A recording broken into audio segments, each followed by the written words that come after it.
Fala pessoal, tudo bem? Aqui é o Sandro Padial, canal Padial Jiu-Jitsu.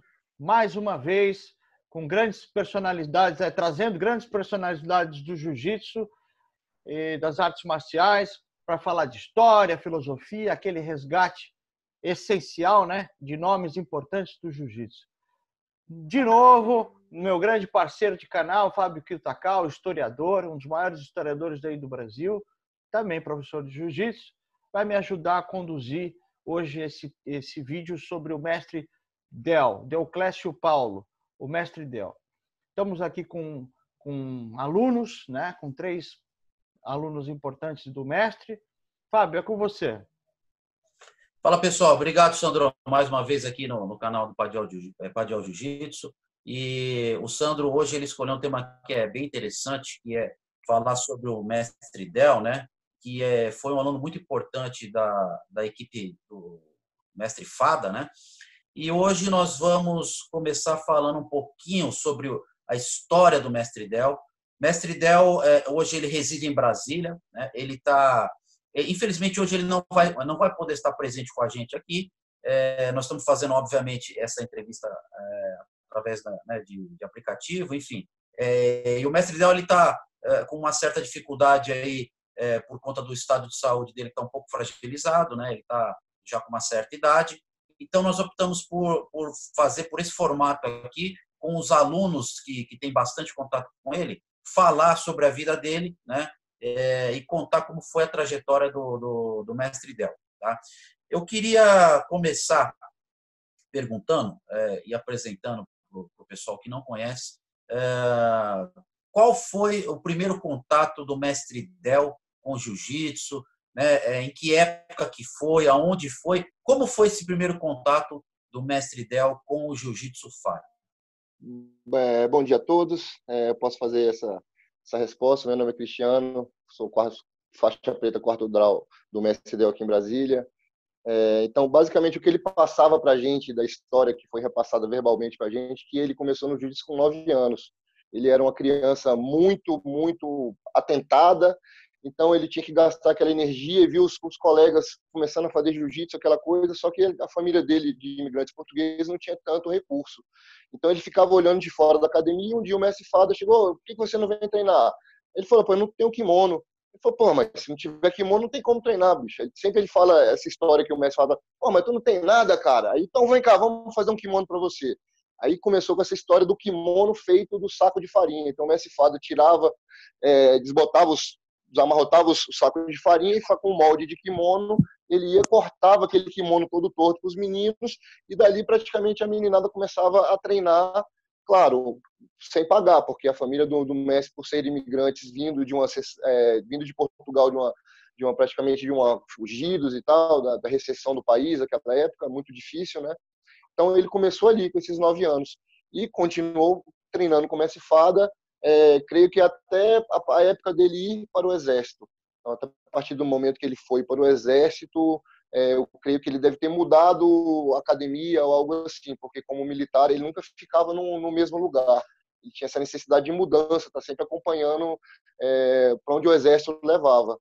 Então, basicamente, a história de começo do mestre, o que ele passava para a gente foi isso, que ele começou com 9 anos, na academia Fada, vendo o treino, aquela coisa, a questão do kimono feito de saco de farinha, porque não existia empresas que faziam kimono como é hoje, né, o mercado desenvolvido, e começou nessa luta. Ô, Cristiano, só para a gente situar o pessoal, você lembra o ano ou a idade atual do mestre Del? Só para a gente ter uma ideia de ano aí que isso aconteceu. Se eu não me engano, o Messi deve estar com 87, 86 anos, algo assim. Depois a gente faz essa conta aí para ter uma ideia. Essa conta, Não, é legal, só dizer... para a gente situar lá né, no tempo, né, sim, que sim. nós estamos falando. Mas essa história que você falou do saco de farinha, eu já conversei com outros mestres, né, o João Rezende, ele fala a mesma coisa, né, que eles faziam lá os kimonos, né, inclusive a esposa do mestre Fada que fazia, né? Justamente. Ela que fazia o jiu-jitsu. Então, o mestre, inclusive, essa máquina, eu estava conversando, se não me engano, ou com a neta do mestre Fada, Camila Fada, ou com o Renan, não lembro bem qual dos dois. Ele falou que essa máquina existe até hoje. lá na casa deles, de Bento Ribeiro e tal. Então, a família tem um certo arquivo pessoal do Mestre Fada e ainda tem essa máquina lá, que deve ser aquelas máquinas Singer antiga, de pezinho, né? Que era de ferro fundido, aquela coisa bem, bem rústica, né? Eu creio que essa máquina existe, viu? Muito bem. Bom, você falou então que ele começou então a prestar, ele foi obviamente convocado para servir o serviço militar, né? Então a gente acredita que ele deve ter parado aí durante pelo menos um ano, né? Que é a época do serviço militar. A gente está presumindo isso daí, né? Cara, eu creio que não, porque ele deu aula no Exército. Isso que a gente não. Ele me lembra ele falando que quando ele veio para o Exército, como ele sabia jiu-jitsu, eu acho que aproveitaram ele de alguma forma para poder lecionar para os recrutas que estavam. Então, ele tinha uma turma dentro do Exército na época logo de começo. Então, que onde veio treinar Muniz Salomão, o mestre Cesário de São Paulo. Então, quer dizer, todo esse pessoal começou com ele introduzindo, sendo professor dos outros recrutas do Exército nessa época. Então, quer dizer, eu acho que ele não teve esse período de... Acho que era até diferente um pouco o serviço militar nessa época. Então, eu acho que ele já chegou já com serviço a cumprir, entendeu? Ele fazia o treinamento do pessoal e tal. Então, quer dizer, eu acho que esse período de parar, acho que não teve muito isso. Acho que ele meio que deve ter saído da academia Fada já direto para o lugar do Exército para poder lecionar, algo desse tipo, né? Entendi. Alguém lembra de alguma história interessante aí que ele fala desse começo dele no jiu-jitsu? Ele conta alguma passagem mais curiosa, assim, dessa fase mais antiga dele? Então, pessoal, meu nome é Daniel, eu sou faixa preta primeiro grau do Mestre Del. Eu comecei a treinar com o Mestre Del em 1998 e conduzo duas filiais do Mestre Del aqui em Brasília. E realmente a gente teve algumas histórias contadas pelo mestre ao longo desse tempo aí que a gente conviveu com ele. Agora, particularmente com relação ao passado, ele nunca foi de se vangloriar, de tirar, o jargão que a gente usa, de tirar muita onda com relação ao que ele fez ou deixou de fazer no passado. Ele foi sempre muito humilde com relação a isso. Mas um fato que ele contava para a gente que era bem interessante foi que quando ele entrou nas Forças Armadas, ele foi aproveitado pelos oficiais justamente porque ele conhecia o jiu-jitsu, só que não era o jiu-jitsu Gracie na época, porque o jiu-jitsu Gracie não aplicava muito aquelas ideias de mão de vaca e chaves de pé, tornozelo, joelho, essas coisas assim, que na época eram muito mal vistas, né? E ele conta que ele foi muito aproveitado, que os oficiais utilizavam ele para fazer isso. Então, montaram um tatame com uma lona e colchões embaixo, e ele passava essas técnicas para os oficiais. E por conta disso, ele começou a ter um tratamento diferenciado. Ele tinha sobremesas, ele comia as sobremesas dos oficiais, entendeu? Ao invés das dos praças. Então, tem esses pequenos detalhes aí que ele conta. Eu acho que é bem interessante a gente incluir isso, que foi por causa do jiu-jitsu que ele acabou, vamos dizer, melhorando um pouquinho a condição dele no Exército logo no início. No Exército, nas Forças Armadas. Não tem dúvida, isso aí as Forças Armadas nessa época tinham uma carência, né, de profissionais de defesa pessoal. Sim, até porque não existia, né? Não era só a questão da carência, acho que não existia, assim, era tudo muito novo. Quer dizer, os caras do jiu-jitsu antigo iam para Porto desafiar o pessoal do estivador, as coisas assim, que se a gente for pensar hoje, é uma coisa meio sem nexo, né? Quer dizer, para poder mostrar que a arte do jiu-jitsu poderia ser superior às outras, aquela coisa, né, de... Então, quer dizer, isso é verdade, eu concordo com isso. E a linhagem do Mestre Fada, por o Mestre Fada também ser das Forças Armadas, sempre eu acho que teve a parte ligada muito às Forças Armadas. Ele deve ter tido muitos alunos que devem estar espalhados aí hoje, são patentes altas, você pode ter certeza disso, que devem ter começado com o Mestre Fada. Se eu não me engano, ele era da Fuzileiro Naval, né, da Marinha, né? O pessoal, isso que eu acho interessante, se vocês puderem comentar a respeito, porque se ele entrou aos 9 anos de idade, né, na academia do Oswaldo Fada,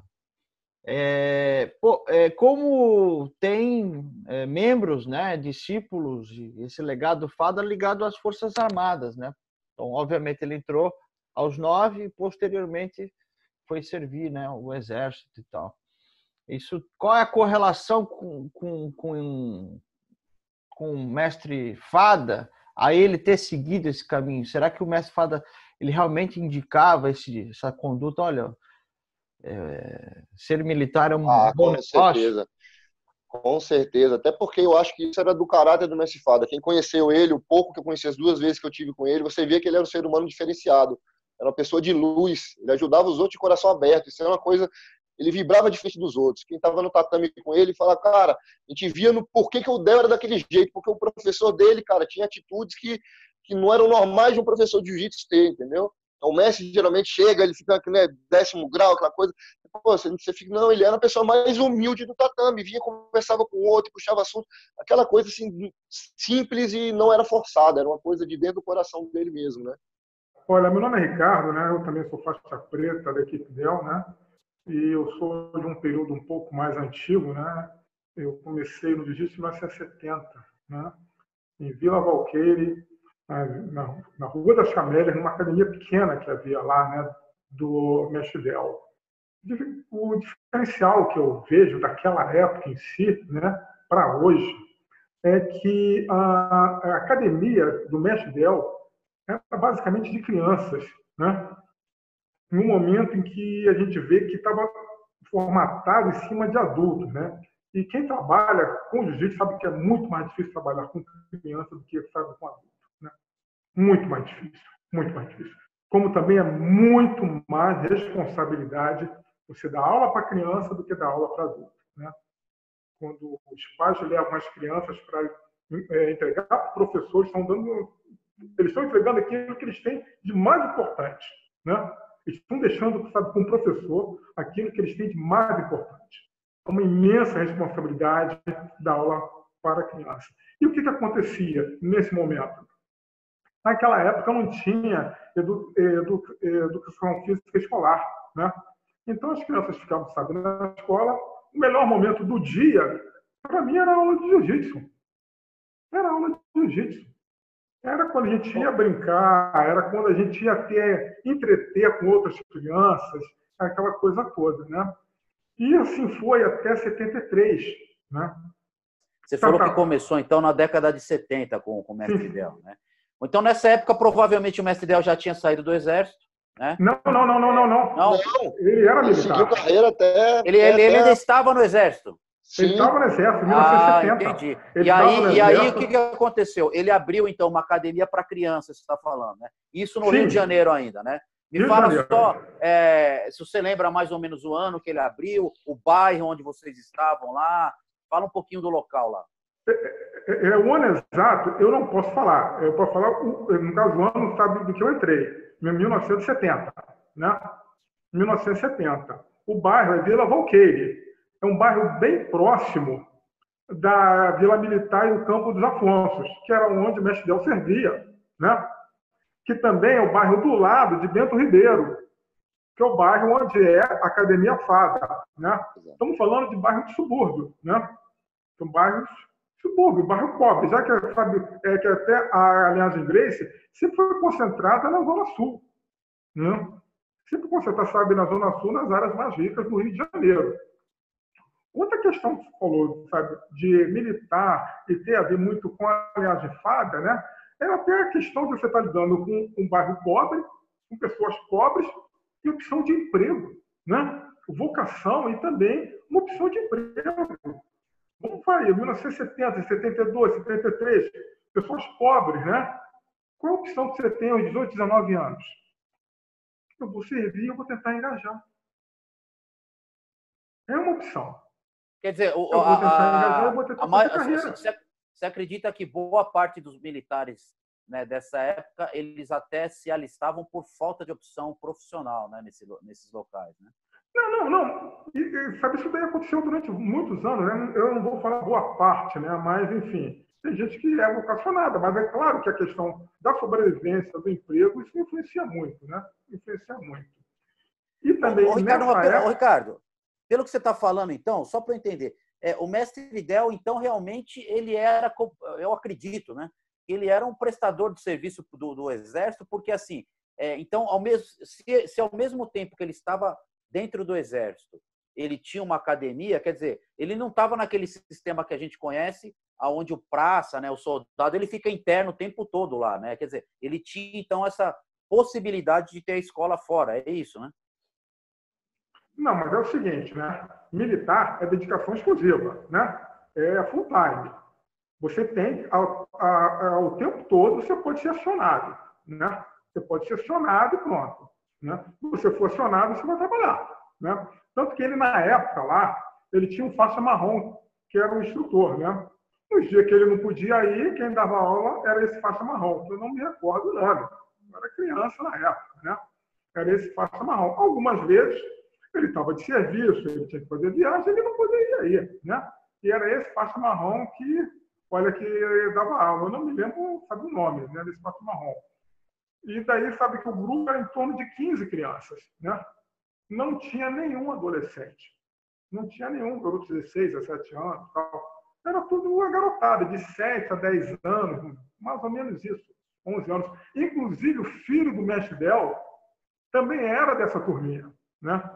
O filho dele também estava, sabe? O filho dele bate de idade comigo, né? Ou com meu irmão. Meu irmão também era da turma, né? Meu irmão é um ano mais novo que eu. Então, era, sabe, aquela turma, sabe, com aqueles 15 garotos. Como que era o nome do filho dele, Ricardo? Anderson. Não, eu ainda não sei. O Cristiano, você sabe o nome? Eu acho que é Anderson o nome dele. Creio que é Anderson. Né? Isso. Agora, Ricardo, uma outra curiosidade. Nessa época que você treinou lá quando criança, eventualmente vocês faziam alguma visita lá com o mestre Fada lá em Bento Ribeiro, ou vice-versa, o mestre Fada ia lá? Tinha esse intercâmbio? Tinha. O mestre Fábio, que vira e mexe, ele levava os alunos lá na Vila Valqueire. Estamos falando de bairros um do lado do outro. A academia do mestre Fábio deve ser, naquela época, um torno de chutômetro, aqui, em torno de 2 a 3 quilômetros, né? 2 a 3 quilômetros um do outro. Claro que criança não ia até lá, né? Os pais tinham, né? Mesmo não tendo essa violência que tem hoje, né? Não deixar uma criança de 6, 7 anos ir a uma outra academia, ou o professor levava, ou os pais levavam, né? Mas tinha esse intercâmbio, sim. Tinha. Várias vezes eu tive a oportunidade de estar com o mestre Fada, como também os próprios alunos dele. E da academia do mestre Fada também tinha criança. Ok. Pessoal, então entendemos aí que o mestre Del começou aos 9 anos, teve lá o seu período de aprendizado, seguiu também uma carreira militar, ao mesmo tempo que estava no Exército, estava já lecionando no Rio de Janeiro. E que momento que ele saiu do Rio de Janeiro e sua próxima cidade importante, a qual ele montou uma academia e tudo mais? O que eu lembro é que ele teve uma época que ele foi para o Chile. Então, ele foi ser adido militar do Chile, que foi, acho que logo depois da Vila Valqueire, creio que depois do Ricardo ter passado, ele deve ter ido para o Chile, foi ser adido militar. Inclusive, fez um treinamento para os carabineiros do Chile, né? Naquela época, que era uma força militar, algo assim. Então, ele mesmo sendo adido militar, ele conseguia essa amizade com os outros e começou a lecionar, não pela embaixada, não por ser brasileiro, mas por gostar do jiu-jitsu, estar longe do Brasil. Ele montou uma turma de chilenos, que eu creio até uns anos atrás a gente conheceu um desses chilenos. Ele foi aqui na academia, visitou, foi há muito tempo, nos anos 70, quando o senhor estava lá no Chile e tal, e o Messi mostrou as fotos de um grupo de alunos, assim, de uns 6, 7 alunos também. Então, quer dizer, eu creio que depois desse período do Chile, ele retorna ao Brasil e vem esperar o final da carreira militar para poder entrar na reserva, né? E que ano mais ou menos que ele saiu do Chile, Cristiano? Eu acho que se não foi depois de 74. Se eu não me engano, passou 2 anos no Chile, se eu não me engano. Eu não sei se foi... Eu creio que, pelo Ricardo falou, que se ele treinou lá de 70 a 74, eu creio que de 74 à frente, mais 2 anos, ele deve ter ficado no Chile. Ô Cristiano, e lá no Chile, você tem alguma informação se ele formou algum faixa preta lá?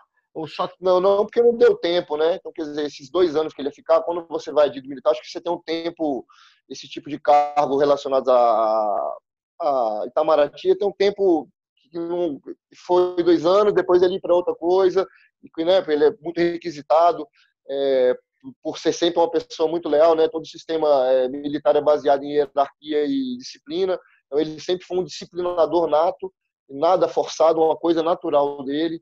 Então, quer dizer, eu mesmo sou prova disso, que eu era uma criança totalmente disciplinada, e o mestre que botou a gente no caminho. E eu, como o Ricardo falou, era uma turma de adolescentes, entendeu? Que entregavam na mão do Del aqui em Brasília, e daí foi tendo um legado dele, foi formando um legado, né? Então, quer dizer, o período do Chile, eu creio que foi muito importante profissionalmente para ele, porque ele está servindo o país fora do seu país de origem, né? Se dedicando, teve que levar a família. Eu lembro dele contando que na época que ele voltou, ele conseguiu comprar um carro com o dinheiro da transferência, algo assim que ele veio. Não sei se ele poderia trazer um carro do Chile, algo assim, que ele vendeu o carro, e o carro que ele vendeu, que uma Mercedes na época, que com muito custo comprou um apartamento que ele morou, algo assim, entendeu? Que ele conseguiu trazer do Chile, juntando esse dinheiro. Então, quer dizer, essa é uma época muito sofrida para eles, né? Ô, Cristiano, então, eu diria... Uma pergunta, não vou concluir nada. Vocês que conhecem ele. Cristiano, o mestre Del, ele foi um artista marcial mais voltado para a educação, para a criação de novas personalidades? Exatamente.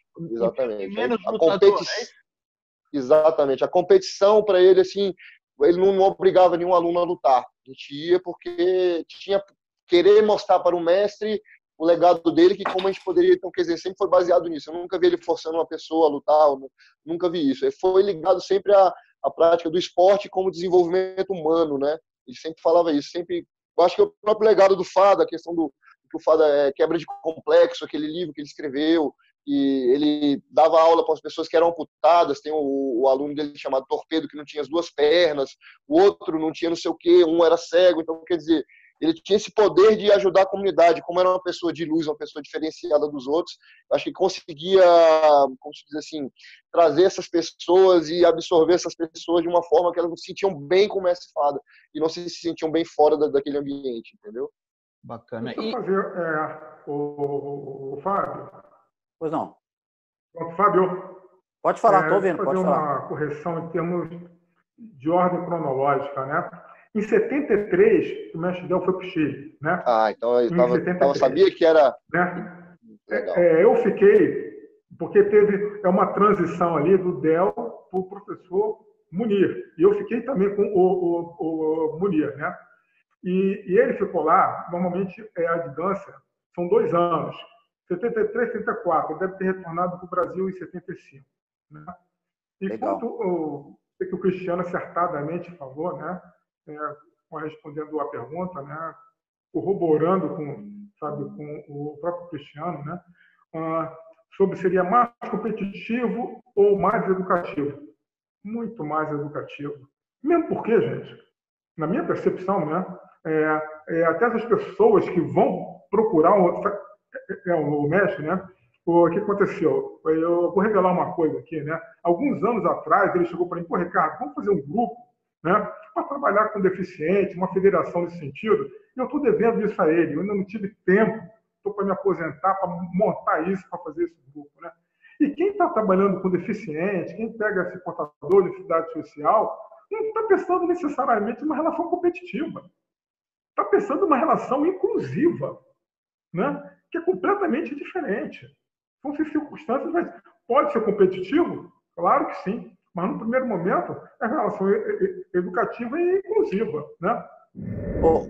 Eu queria que vocês também me falassem um pouco. Vocês falaram bastante dessa parte das aulas infantis, que obviamente a gente sabe da importância disso. Mas agora eu queria falar um pouquinho da parte dos adultos, da parte de competição. Vocês participavam do campeonato suburbano que tinha na época, até o Munir, que organizava alguns deles, né? Estava sempre envolvido. Você falou do mestre Munir aí. Fala um pouquinho dessa parte agora dos adultos, né? Enfim, das competições. Teve algum aluno, por exemplo, do mestre Del, que participou daquelas preliminares de Vale Tudo, né? Que sempre tinha ali algum aluno dos Fada. Fala um pouquinho, por favor, dessa área. Vamos lá. Falando de 70, né? Dos anos 70, na academia do Del, mestre Del, lá na Vila Valqueira, era basicamente criança, né? E o intercâmbio que tinha das academias era muito Fada, Del. Estamos falando dos anos 70, que não tem, eventualmente, né? Eu não peguei nenhuma competição nesse sentido, né? De competir com o pessoal Grace, coisa assim, não. Era mais, enfim, do bairro Vila Valqueira, com o pessoal do Bento Ribeiro, as coisas muito provincianas, muito lado a lado, né? Era muito nesse sentido, estava iniciando a arte marcial na época, né? Ainda era muito desconhecido e não tinha esse intercâmbio que tem hoje. O que ele passava... Cada um estava em cada canto, podendo... cada canto a gente se comunicando. É isso. O que ele passava também muito verbalmente para a gente também era o seguinte: ele tocava muito nesse assunto de 1954, quando a Academia Fada foi desafiada pelos Gracie, que o Fada levou os seus atletas lá na academia, acho que Barão de Rio Branco, uma coisa assim. Ele me mostrava quando a gente ia no Rio, foi naquele prédio lá que era a academia do Gracie, ali de sétimo andar, algo assim, e lá era um tatame. Quando chegou lá, estava a imprensa toda, a gente viu que era uma... Aí que o mestre fala: então você separa 5 atletas de você, eu separo 5 atletas meus, e daí a gente vai lutar esses 5 atletas para ver quem ganha, né? E daí tem a velha frase que o mestre Hélio falou, que o jiu-jitsu não é um privilégio dos Gracie. Enquanto existe um Fada, o jiu-jitsu não será um privilégio dos Gracie. É o Jornal do Esporte, 1954, relativo justamente a esse desafio que aconteceu entre as academias, né? E uma coisa muito importante, que era como o mestre Fada dava aula em subúrbio, diz que quando o pessoal ia entrar no tatame, era todo mundo gritando água de poço, para querer humilhar o pessoal que vinha de Bento Ribeiro, de outras zonas que não tinham tanto... não eram abastados quanto o pessoal dos Gracie, que davam aula, Copacabana, Ipanema, como todo mundo sabe. Então tinha essa provocação, né? Toda vez que ia, encaixava a chave de pé, sapateiro. Então, quer dizer, aquela época já tinha esse tipo de provocação, já um pouco da rivalidade. Né? O Cristiano, 2 perguntas. Uma, existe aqui a informação de que o mestre Del foi o segundo faixa preta da linhagem Fada, né? Depois do mestre Chandu, quem confirma isso? É fato? Isso é muito difícil saber, mas eu creio que como ele tem diploma de 1958 de faixa preta, então quer dizer, você para ter naquela época, você teria que ter pelo menos, eu creio que deve ter pego faixa preta com 18 anos, então quer dizer, eu creio que deve ter sido por perto disso, até porque todos os mestres antigos, o mestre Fada, que a gente via o mestre ter relação, cara, os caras faziam uma festa quando viam o mestre Del.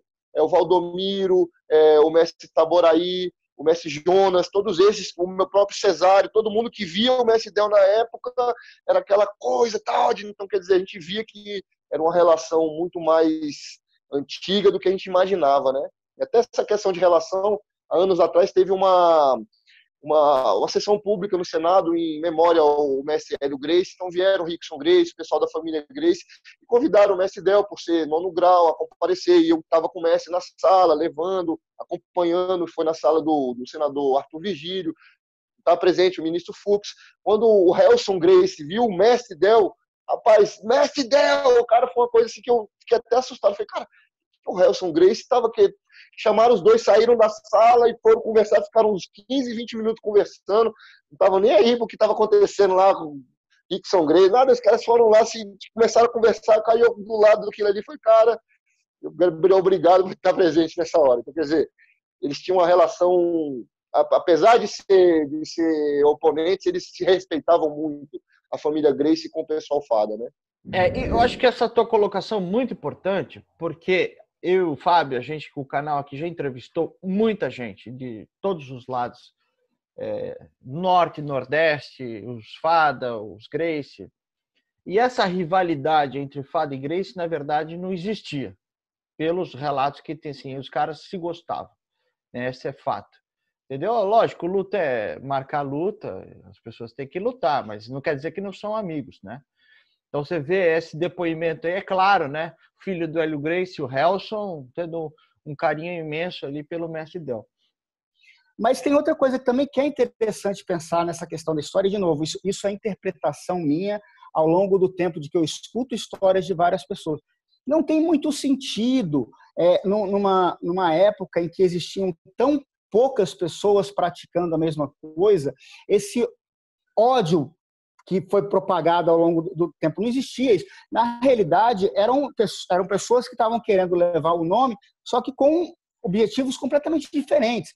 O Fada, em si, ele não tinha, pelo menos pelo que eu li, até onde eu cheguei, pelo que o próprio mestre Del falava ao longo da vida dele, ele nunca teve essa ambição de se tornar, por exemplo, o Gracie. o Hélio Gracie, ou falar que foi o criador de alguma coisa. O Fábio nunca falou isso, eu nunca vi ele falando, nós criamos o jiu-jitsu. A única coisa que ele falou é, os Gracie não criaram o jiu-jitsu. Eles não são os responsáveis por isso, eles são um dos responsáveis. Então, é interessante trazer essas informações justamente por causa disso. Existe um telefone sem fio. Essa matéria de 1954, que a gente lê só o título, ela mesmo não deixa claro quem foi que ganhou. Acabamos com o tabu dos Gracie. Exatamente. A matéria é essa, acabamos com o tabu dos Gracies. Então, você presume que tabu é esse, né? Você perdeu de alguma forma o tabu, né? Então, a gente chega a imaginar dessa forma. Exatamente, isso aí. Então, o mestre Del tem uma história longa lá em Brasília, né? E sabendo que também em Brasília tinham outros mestres lá, como o Armando Virdet, que é da linhagem clássica do Hélio Gracie, né? Qual era a relação do mestre Del com outros mestres lá em Brasília? Conta um pouco dessa história dele em Brasília, por favor. Nossa, ele se relacionava muito bem com todos os mestres, tanto o mestre Armando, os irmãos Barreto também, que eram mestres, que foram os criadores da Federação Brasiliense na época, em 1994, a primeira federação de Brasília. Então, quer dizer, a relação entre eles, nossa, era um alto nível, é como se tivesse dois embaixadores de países diferentes conversando, aquela coisa que você via que passava um pouco, transcendia um pouco a faixa, o kimono, né? Então, justamente por ser mestre, você chega a um ponto que você vê o jiu-jitsu de uma outra forma, né? Você quer dar mais contribuição, quer fazer mais pelo esporte do que a questão comercial. Então, todos esses mestres, quando vieram a Brasília, eles não queriam ganhar dinheiro dando aula. Então, meio que vieram, se aposentaram do seu serviço do funcionário público e daí começaram a retornar ao jiu-jitsu, a lecionar o jiu-jitsu, né? Então, o mestre chegou em Brasília no final, começou a lecionar em Brasília no final de 94, e daí não parou mais até, creio que 2 anos, 3 anos atrás. Então, nesse período, a gente ficou numa academia somente, Academia Scala, né? Foi um grande período, de 94 a 2015. E nessa, a gente, 21 anos nessa academia, a gente colheu bastante frutos. Deve ter cerca de mais de 150 faixas pretas formados pelo mestre, espalhados por Brasília inteira. Então, tem gente que está dando aula por uma equipe que já treinou no mestre, e muitas vezes pegou faixa preta, mas saiu da equipe, justamente por a gente não ter um cunho comercial. Não existe franquia, não existe isso. O jiu-jitsu é família, aquilo ali você faz porque você gosta das pessoas que estão praticando o jiu-jitsu naquele ambiente. Então, o mestre passou esse legado para a gente. Nunca tratava um aluno como um número, como um relatório, nada disso. Cansei de ver o mestre pagando do dinheiro dele, fazendo cheque dele para a academia onde ele dava aula, para não ter o aluno constrangido de ter, você tá faltando pagar a academia, ele, não, eu acerto aqui, depois eu vejo com ele. Mas zilhares de vezes eu vi ele fazendo esse tipo de atitude. Então, quer dizer, por isso a gente vê que é uma pessoa diferenciada, até porque ele, ser um militar da reserva, ele não precisaria do dinheiro da academia trazer para ele, entendeu? Então, ele fazia agora, mais o Cristiano, eu queria só... Qual foi o motivo da saída dele do Rio para Brasília?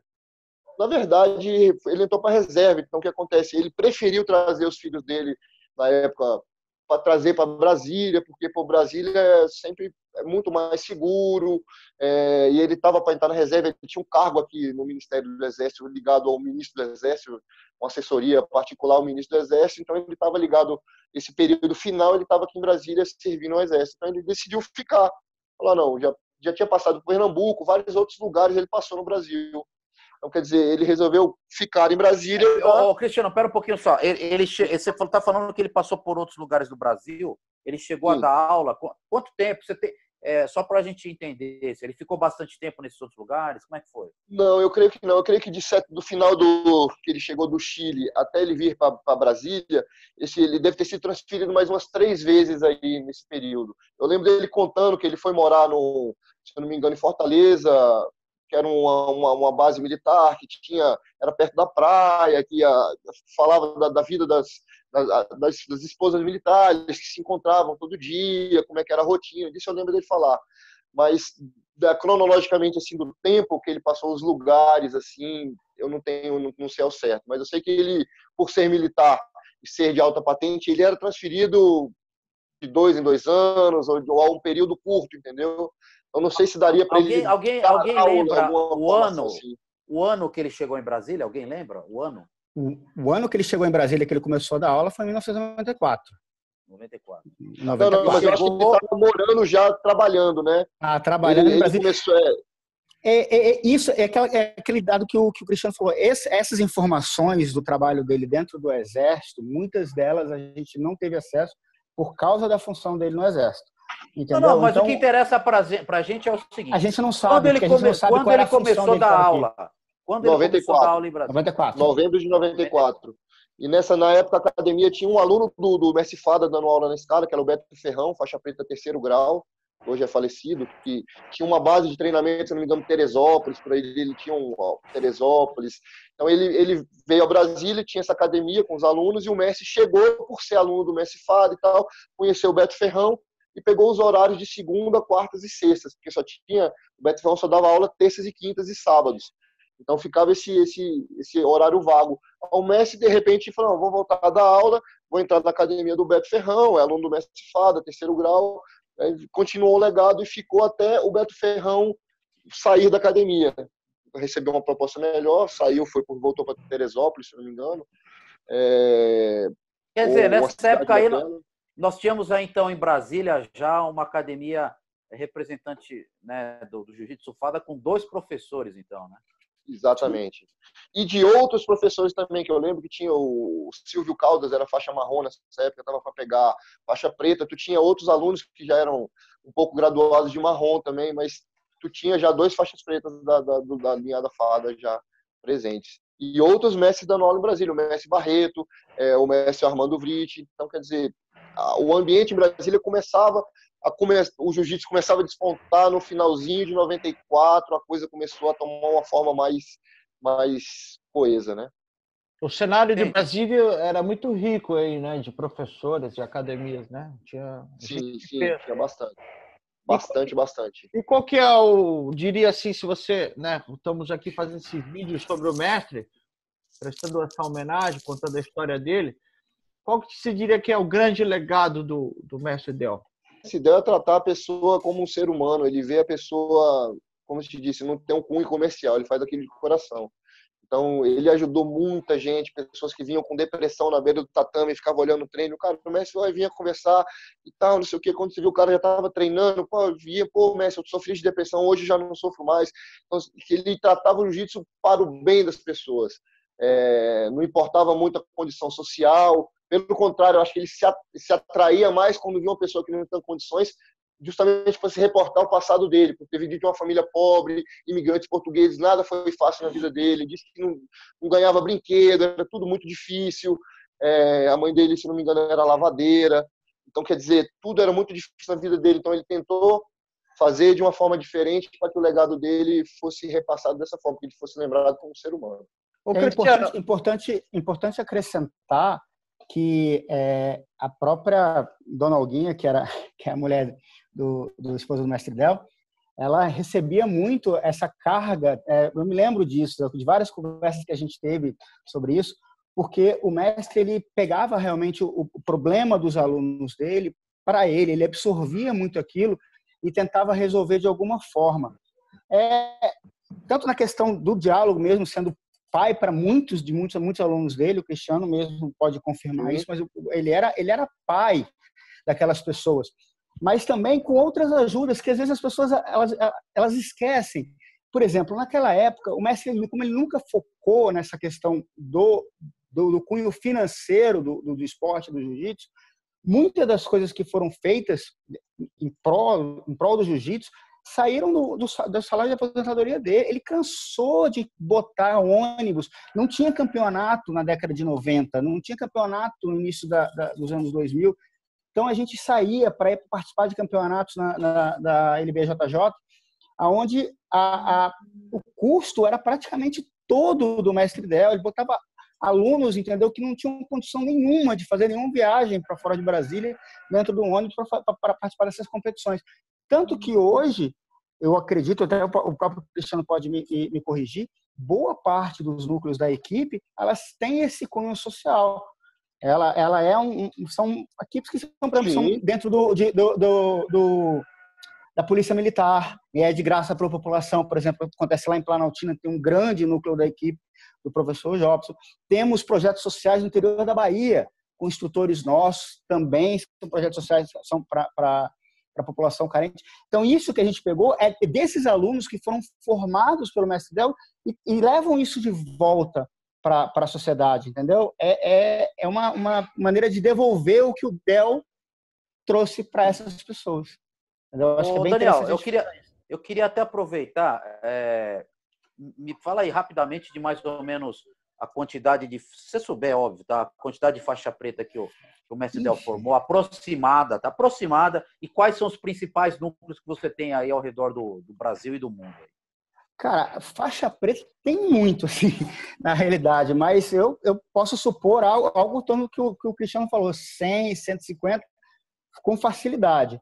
Agora, de bate-pronto, que nós temos o Bruno Mamute, se vocês pesquisarem ele, foi campeão pan-americano, ele sofreu um acidente muito grave em Florianópolis um tempo atrás, ele dá aula lá na Califórnia, montou a própria equipe dele lá. Nós temos o Rony, que também foi... O Rony foi um desses alunos que o mestre realmente apoiou muito a infância dele. Ele dá aula em Austin, no Texas, ele também não faz parte da equipe, mas hoje em dia ele sobrevive graças ao que o mestre Del trouxe para ele. O Rony foi um desses alunos que o mestre realmente pegou no colo e ajudou. O Cristiano pode confirmar isso. Que mais? Nós temos aqui no Brasil, nós temos no Pará com o Neto, nós temos no Ceará com o André, temos o Felipe, o Bellini, o Napoleão, essa galera tudo aí no interior de São Paulo. Nós temos, aí eu não vou saber pronunciar, mas nós temos alunos também Marrocos, na França e Marrocos, eu não sei falar o nome. Nós temos em Oman também, mas eu também não consigo pronunciar o nome dos caras. Mas então a gente tem gente espalhada pelo mundo todo, mas em todos esses casos não existe franquia, não existe uma cobrança de anuidade, uma obrigatoriedade de vestir a bandeira, de botar a logo do mestre. A gente também não impede da pessoa ter o próprio nome, ter o próprio logo. As pessoas usam normalmente com orgulho mesmo, para mostrar o que foi feito. Entendeu? Não existe essa visão que existe hoje em dia. Não falando que é algo negativo, que graças a essa visão que se tem hoje em dia do jiu-jitsu é que ele está se expandindo dessa forma. Mas é uma outra maneira de enxergar as coisas. Entendeu? De ter uma família realmente que ela cresceu organicamente. Eu acho que essa é a grande visão. Daniel, você falou fora do ar ali que era mais ou menos uns 1.200 alunos ativos, né? Alunos, por aí. Legal. Por aí. Só em Planaltina, que é aqui do lado, em Brasília, a gente deve ter o quê? Uns 150, 200, é muita gente, entendeu? Em São Paulo, a gente, do aluno do Felipe Letra, uns 300. É muita gente mesmo. Bacana. Muito bem. Ô Daniel, eu queria... A gente falou bastante da vida do Mestre Del aqui, né, nessa matéria. Obviamente que eu já falei no começo, mas eu queria repetir isso daí. O Mestre Del, ele hoje ainda está conosco aqui, mas ele está, né, sem condição de dar entrevista. Eu queria que você falasse hoje de como que ele está hoje, o que ele anda fazendo. Fala um pouquinho dele atualmente. Tá. O Mestre Del já está com uma certa idade. Ele está aposentado, está bem de saúde, está vivendo com a dona Olga. A gente sempre vai lá, os alunos, tem muitos alunos que tem um ciclo muito próximo ao mestre, o professor Vitor Marçal, o Felipe Bastos, o professor Biga, Cristiano, Bernardo. Esse pessoal está sempre muito junto do mestre. Toda a possibilidade que a gente tem de conseguir trazer o mestre para dentro da academia, para ele participar, para o pessoal ver os alunos, a gente tenta fazer. E é nítido como é que a gente vê a melhora da fisionomia do mestre quando a gente consegue botar ele no tatame conosco. E, na realidade, foi uma coisa muito difícil da gente conseguir assumir as turmas do mestre, porque realmente o mestre ele chegou numa certa idade, então ele não estava mais conseguindo passar todo aquele conhecimento que ele tem. E estava começando a prejudicar ele mesmo, por causa dos horários de cumprir os treinamentos. Então, a gente conseguiu convencer ele a deixar isso na nossa mão. Mas toda hora que a gente pode, a gente traz ele para perto, porque a gente sabe que, cara, a vida dele é isso. Há anos, o que ele vive é o jiu-jitsu. Eu não sei o que mais que vocês gostariam de saber com relação à vida dele pós 2016, 2017. Não, eu pergunto assim, é que a gente fala aqui, né, bastante dele, mas só para o pessoal saber que ele ainda está aqui, Sim, né? tá Ele bem, está lá, tá quietinho, está em casa, né? Ô Sandro, bem. tem alguma? E não, e ele quando vai na academia, bota o kimono, sobe no tatame, parece que volta, relembra tudo e como, bicho, o quê? E vê a gente assim, as histórias, tu lembra de uma história que relembra muita coisa ainda, então quer dizer, isso faz bem para ele, ele depende daquilo, o sangue dele corre jiu-jitsu. Tem muita história que ele conta da época, do próprio Torpedo, ele fala do Torpedo treinando, na época ele repete essa história, que tinha uma escadaria, que ele tinha que subir e descer, que ele era um exemplo para todo mundo. Ele lembra estrangulamento do Torpedo, né? Ele falava que o estrangulamento vinha os cotocos, falou, rapaz, você ia treinar com um cara, como é que você passa a guarda do cara que não tem uma perna? Quando você pensou que passou a guarda, vinha um cotoco no teu pescoço, ele esticava a gola, você batia do estrangulamento. E por ser uma pessoa que não tinha perna, disse que ele tinha uma força no braço extrema, questão dos membros superiores. Então, cara, não era fácil. Eu não sei se vocês já tiveram a oportunidade, eu acho que, não sei se o Cristiano, o Daniel, o Ricardo, acho que sim, mas eu já fui em Bento Ribeiro há 2 anos atrás, tá? Onde o mestre Del deve ter ido, com certeza, lógico. Rapaz, a escadaria que tem ali, meu Deus, cara. É uns degraus dessa altura, assim, cara. Curto, assim, parece uma... Eu nem sei descrever. Você tem que abaixar para subir. Cara, é uma escada, assim, medonha. E eu realmente fico impressionado com o Torpedo, né? Ele é com um carrinho de rolemã, né? Eles falavam. Isso, exatamente. Porra, cara. Claro. Impressionante, cara. Impressionante mesmo.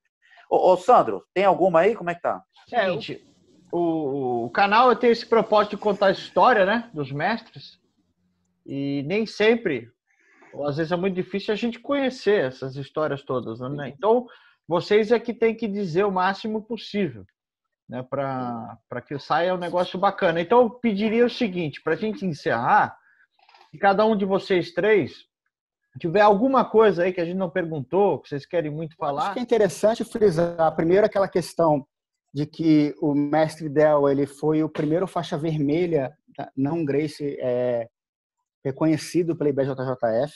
Eu acho que é importante isso. Depois vieram os outros, mas realmente o mestre Del abriu esse caminho, até mesmo porque a CBJJ ela é administrada pelos Gracies desde do início, né? Então ele foi o primeiro a ser reconhecido, não que seja o primeiro faixa vermelha, mas ele foi o primeiro a ser reconhecido com isso. O Cristiano aí do lado, o seu 01, ele tem a faixa preta do mestre Del em mãos, ele está com a faixa coral do mestre, isso tudo foi passado para ele, para quando ele chegasse nesse nível, entendeu? Eu acho que é importante dizer também que a CBJJ reconheceu, e foi a primeira coisa que a gente conseguiu também, que a CBJJ passasse a fazer, que foi celebrar esse tempo de faixa preta dos grandes mestres. A gente teve agora em 2018 um reconhecimento da CBJJ no Open Brasília aqui, onde foi feita uma placa e uma homenagem para o mestre Del, onde ele fez 60 anos de faixa preta em 1º de agosto. Sabe o que é 60 anos de faixa preta? É coisa demais, gente. Assim, é muito conhecimento e é muita história para a gente conseguir passar. O Cristiano provavelmente vai conseguir contar algumas histórias mais cômicas ou até mesmo mais interessantes com relação às nossas viagens ou fatos do mestre Del. Então eu vou deixar aí para o Cristiano dar uma palhinha aí um pouquinho. Não, história a gente tem muitas, mas eu acho que de repente assim, histórias cômicas não seria legal. A gente tem que lembrar o Messi em questão de respeito. Então, uma história legal que eu vejo em todo o campeonato que o Messi vai, a gente chega com o Messi, a pessoa do campeonato bota uma cadeira dentro da área da luta ali, o Messi vai, bota seu kimono, ele veste o kimono dele, bota o kimono vermelho, senta, cruza a perninha dele no campeonato, fica esperando, vendo as lutas, tal, não sei o quê. De repente, praticamente em todo o campeonato, para-se o campeonato, anuncia-se a presença do Messi, ele vai, o seu kimono branco, faixa vermelha, vai, pega o microfone e vai e fala para todo mundo. Então, quem teve a oportunidade de ouvir o Messi falando nos diversos campeonatos que ocorreram, que ele teve a presença, sabe o diferencial das pessoas, que toda vez que ele falava, ele era ovacionado no estádio. Então, a gente não entendia. Falava, cara, como que ele consegue cativar as pessoas? E ele tinha um trato bem com todo mundo, cara. Não tinha uma pessoa assim que falasse mal do mestre, justamente por ele ser uma pessoa de coração aberto, sempre fazer a coisa de coração, entendeu? Sempre estar ajudando os alunos, questão de competição, o que a gente falava, eu cansei de ver o mestre pagando comida, ele levava, então quer dizer, o cara não tinha dinheiro para pagar o ônibus, pô, mas como é que ele vai comer? Ele pegava a fichinha da comida da pessoa, deixava junto da dele, na verdade, dele mais uns 3 lá que não tinham condição, entendeu? Eu, às vezes, também, quando não tinha, ele pagava a minha, então, isso era o mestre, né? Então, ele sabia se portar como mestre perante a todos. E ele nunca, como se diz, nunca faltou uma batalha. Toda a missão que se dava a ele era missão cumprida e bem cumprida. Eu posso citar, no caso, foi a transição, né, da Del, quando ele saiu em 73, né, a Del Munir, e em 77, né, os alunos que eram crianças já ficaram adolescentes, como ele também começou a agregar outras pessoas. E aconteceu um caso, já começou a ter mais campeonato, né? Em 70 era quase muito pouco, né? 77 já. E eu acho que teve que sabe que a academia foi campeã em 77, né? Acho que tem esse dado, né? E aí isso daí, sabe, tomou corpo, né? E vai lembrar também que o jiu-jitsu naquela época, 74, 75, né? Ele começou a concorrer com outras artes marciais no coração dos cariocas, né? Talvez aí vocês não lembrem, mas naquela época estava o tal do seriado Kung Fu, né? Aí um dor de academia de Kung Fu, de Karatê, né? E, enfim, e as crianças, não crianças, adolescentes, adultos queriam fazer Karatê e o Kung Fu, né? Mas mesmo assim, tornou um outro pulo nessa história toda, que foi a questão dos próprios desafios, né? Mais adiante, nós chegamos aos anos 80, virou o site dos desafios, né? Em que entrava pessoal da luta livre, karatê, kung fu e pessoal do jiu-jitsu, né? Uma outra história boa também que eu posso falar aqui para vocês ele foi dar um seminário, resumidamente, foi dar um seminário no Austin, Texas. O que acontece? O americano ele não tem muito isso como tem o brasileiro, tem a questão da família, você treinar com uma pessoa da equipe é como se tivesse uma família. Então ele sai de uma equipe e vai para outra na naturalidade. A questão do americano por si ser desse jeito. Então a gente estava lá em Austin, na academia do Rony, o aluno do Messi que estava dando seminário, e o Messi tem muitas defesas pessoais. E ele falou, vou ensinar vocês aqui uma defesa pessoal, de chute, se a pessoa vier chutar assim, assim, assado. E tinha uma pessoa que a gente viu que estava com maldade com o mestre, ele estava querendo, de alguma forma, testar o mestre. Então a gente viu um senhor de 80 anos e um cara de quase 2 metros de altura, entendeu? 2 vezes o meu tamanho, querendo, então tá, se eu fizer um chute, você vai sair e tal, você vai se defender. O Messi voou, então vamos testar ele. Então bora, bicho. O Messi sempre foi muito enérgico nessa hora, batia assim no abdômen, bora, chuta aqui, vem! Aí o cara veio correndo para dar um chute no Messi, o Messi deu a saída, mas esse cara varou reto, mas passou uns 2 metros caindo no tatame lá, e todo mundo rindo do cara. Eu enfiei lá atrás esperando, falei, cara, vai pegar o Messi na hora certa ainda, com agilidade, 80 anos, saiu do cara e o cara pum, passou reto. Mas, cara, foi a maior humilhação que eu vi uma pessoa na minha vida naquela situação. O cara, na maldade, querendo testar o Messi para saber se o jiu-jitsu dele era ou não diferenciado, aí ele teve uma resposta à altura, né?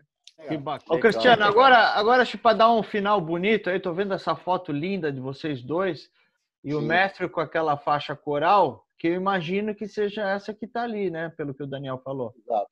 Mostra para nós aí. A foto era essa. Que legal. E essa daqui foi a faixa preta que ele utilizou. Eu creio que deve ser a mais antiga dele, porque ele era faixa preta 5º grau quando veio a Brasília, porque ele ficou por estar servindo no exército, ele não ficou com as faixas represadas. Aí quando eu fui pegar a faixa preta, ele me deu a faixa preta que ele utilizava, 5º grau, que é a minha original, que eu ganhei. E Cristiano, você é o primeiro faixa preta dele? De Brasília, sim. Na verdade, eu estou desde o primeiro dia de aula dele em Brasília. Ele veio dar uma aula experimental na academia, eu participei daquela coisa e ele retornou em fevereiro para começar o treinamento, né? Como se ele tivesse começado no final de 94, passou a período de férias e em fevereiro ele já começou, fevereiro de 95. Dali para frente, literalmente todo o treino eu estou ao lado do mestre. Eu acho só que para eu conseguir aproveitar, inclusive, o gancho do Cristiano, depois vocês cortam, encaixam, ou até mesmo faz um comentário como vocês acharem melhor, mas uma coisa bem interessante de falar em relação à nossa equipe é que aqui em Brasília a gente tinha um problema muito sério de gangue e briga entre quadras.